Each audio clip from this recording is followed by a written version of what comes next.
Hi, Mitch Irwin with Bell Bank Mortgage. Today I want to talk about the difference between a divorce decree versus a permanent partial order in respect to lending when someone's buying or refinancing a house.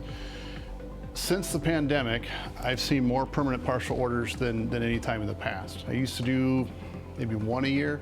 Now I'm seeing a bunch. And I think it's because, parties are agreeing on the majority of the issues, but something is reserved and they want to go to trial for it. So the question is, can someone still buy or refinance their house with a permanent partial order? Obviously, lenders are going to prefer a fully divorce decree because then we know everything that's on the table. We can usually make a permanent partial work. It just depends on what the unresolved matter is. For example, if they are dividing up antiques and they're just going to go through them based on what they want or personal property, that's fine. We don't really care about that.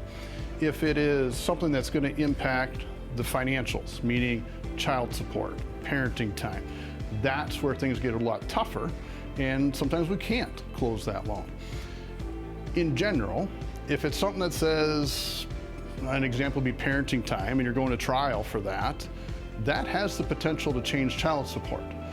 Unless you state, and this is where I've closed some of these examples is where they've said, hey, the parenting time is already going to be set at this, spousal maintenance is already going to be set at that. That isn't going to change or move the needle upon trial. They're just trying to get a little more time with the kids.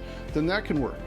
I have a client now that a month ago they were going to go to trial, and in the divorce decree they were going to reserve child support. That doesn't work. So they went ahead and they've adjusted, they've changed it. And in that scenario, what we've done is we've kind of underwritten it from what they call a worst case scenario. What that scenario is, I was working with wife, help her refinance the house, buy out the husband. She is paying child support right now. She's the payor.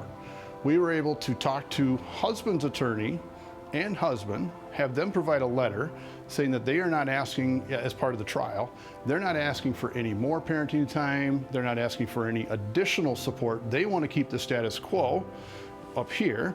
Our borrower, was already paying X amount of dollars, and she's going to trial to get more parenting time, wants to pay less.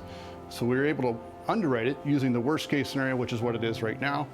That works. It doesn't work if things are reserved or open-ended and we can't tell if that child support is going to be $1 a month or $2,000 a month. That doesn't work. So be very careful when you're entering permanent partial orders.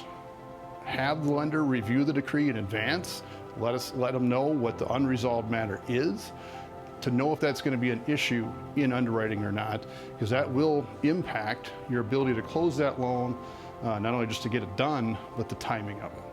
I hope that helps explain a little bit in permanent partial orders that we're seeing a lot of right now. Please reach out if you have any specific questions. Thanks.